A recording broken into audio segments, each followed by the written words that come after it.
வணக்கம் and welcome to Mari IAS academy. இன்னைக்கு நம்ம என்ன பார்க்க போறோம்னா TNPSC group 1 mains 2024 question paper பற்றி பார்க்க போகிறோம். நேற்று தமிழ் எலிஜிபிலிட்டி டெஸ்ட் நடந்துச்சு, இன்னைக்கு ஜென்ரல் ஸ்டடீஸ் பேப்பர் 2 நடந்துச்சு. ஸோ அதில் யூனிட் 1, யூனிட் 2, யூனிட் 3 அப்படி 3 யூனிட் இருக்குது. அதில் வந்து பார்த்தீங்கன்னா மொத்தம் வந்து 250 மார்க்ஸ் இருக்குது. அதை பற்றி பார்க்க போகிறோம். ஸோ ஃபஸ்ட்டு பாருங்கள், செக்ஷன் ஏல 150 வேர்ட்ஸ் எழுதணும். ஸோ 10 மார்க் கொஸ்டின் இருக்குது. இதில் 5 கொஸ்டினில் 4 10 மார்க் நம்ம எழுதுகிற மாதிரி இருக்கும். ஸோ ஃபஸ்ட் கொஸ்டின் வந்து explain the role of capitalism in national movement. தேசிய இயக்கத்தில் முதலாளித்துவத்தின் பங்கை விளக்குக அப்படின்னு கொடுத்துருக்காங்க. அது ரெண்டாவது question, Macaulay's minute on education. மெக்கலேவின் கல்வி பற்றிய திட்டத்தை எழுதுக. ஸோ மெக்கலே மினிட் வந்து ரொம்ப முக்கியமான கொஸ்டின். இதை பற்றி நிறையா தடவை குரூப் 2 குரூப் 1 வந்து கேட்டிருக்காங்க. ஸோ இந்த வரையும் அதை பற்றி கேட்டிருக்காங்க. அடுத்து third, discuss ideals of self respect movement. இது ரொம்ப சிம்பிளான கொஸ்டின். சுயமரியாதை இயக்கத்தின் இயல்புகளை பற்றி விவாதிக்கும். இது ரொம்ப சிம்பிளான கொஸ்டின், எல்லாரும் ஈஸியாக எழுதியிருப்பாங்க. அடுத்து, examine the national flag code guidelines for hoisting national flag in educational institutions. தேசிய கொடி குறியீட்டின்படி கல்வி நிறுவனங்களில் தேசிய கொடியை ஏற்றுவதற்கான வழிமுறைகளை எழுதுக. அடுத்த அஞ்சாவது question, Vellore mutiny was a premature attempt discuss. இந்த 5ல் வந்து நம்ம 4 கொஸ்டின் எழுதணும். So 4 × 10 40 marks. அடுத்து செக்ஷன் பி வந்து 250 வேர்ட்ஸ் 15 மார்க் கொஸ்டின். இதில் 5ல் 4 15 மார்க் வந்து எழுதணும். 6 கொஸ்டின் பாருங்க, account on early career of Gandhi and impact of Gandhi in Indian society. காந்தியின் ஆரம்பகால வாழ்க்கை மற்றும் இந்திய சமூகத்தில் காந்தியின் தாக்கம் பற்றி எழுதுக கொடுத்துருக்காங்க. இது கொஞ்சம் ஈஸியான கொஸ்டின். அடுத்து 7th கொஸ்டின் கொஞ்சம் டஃப்பான கொஸ்டின் தான். Padma awards criteria, features and mechanism. Padma விருதுகள், அளவுகோல்கள், அம்சங்கள் மற்றும் அதன் செயல்முறை. இது கொஞ்சம் கஷ்டமான கொஸ்டின் தான். ஸோ நான் கரெக்டாக படிச்சுனா தான் அட்டன் பண்ண முடியும். ஏன்னா இந்த கொஸ்டின் வந்து மேக்ஸிமம் வந்து விட்டுருப்பாங்க.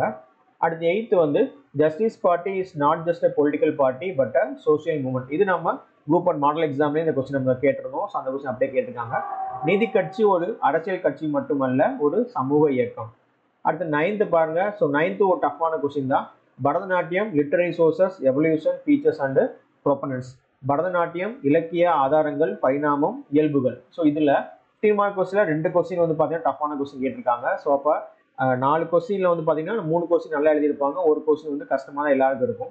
அடுத்து 10th question, causes of partition and its impact in independent India. பிரிவினைக்கான காரணங்கள் மற்றும் சுதந்திர இந்தியாவில் அதன் தாக்கம் அப்படின்னு சொல்லி கொடுத்துருக்காங்க. ஸோ பார்ட்டிசன் பற்றி எழுதியிருக்காங்க. இது ஒரு ஈஸியான கொஸ்டின். அடுத்து யூனிட் 2ல வந்து பார்த்தீங்கன்னா 10 மார்க் கொஸ்டின் செக்ஷன் ஏல வந்து பார்க்க போகிறோம். இதில் வந்து 5ல் வந்து 4 கொஸ்டின் எழுதணும். 73rd அமெண்ட்மெண்ட் ஆக்ட் ஆஃப் 1992 அதோட எஃபெக்டிவ்னஸ் பற்றி கேட்டிருக்காங்க. 73வது சட்ட திருத்தம் அதோட செயல்திறன் அப்படின்னு சொல்லி கொடுத்துருக்காங்க. அடுத்து child abuse impact and measures to prevent.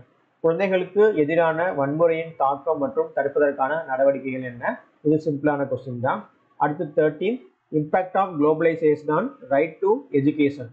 உலகமயதால் அது இருக்குல்ல, அதுலேருந்து கொஸ்டின் கேட்டிருக்காங்க. குளோபலைசேஷனால எஜுகேஷன் வந்து எப்படி அதோட தாக்கம் என்ன அப்படின்னு சொல்லி கேட்டிருக்காங்க. அடுத்த question, importance of prenatal and post natal care. மகப்பேறுக்கு முற்பட்ட மற்றும் பிரசவத்திற்கு பிந்தைய கவனிப்பின் முக்கியத்துவம் என்னன்னு கொடுத்துருக்காங்க. இது நம்ம நிறைய தடவை நம்ம எழுதியிருக்கோம், நம்ம குரூப் 1 மாடல் எக்ஸாம்ல கேட்டிருக்கோம். இந்த கொஸ்டின் ஒரு ஈஸியான கொஸ்டின் தான்.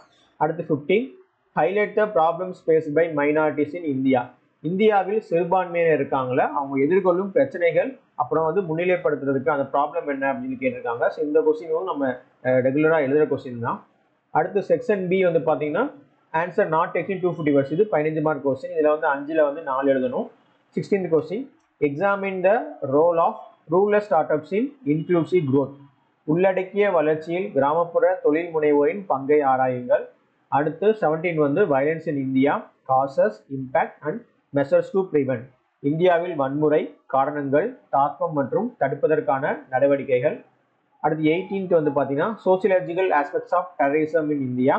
இந்தியாவில் பயங்கரவாதத்தின் சமூகவியல் அம்சங்கள் அதை பற்றி எழுதுக சொல்லி கொடுத்துருக்காங்க.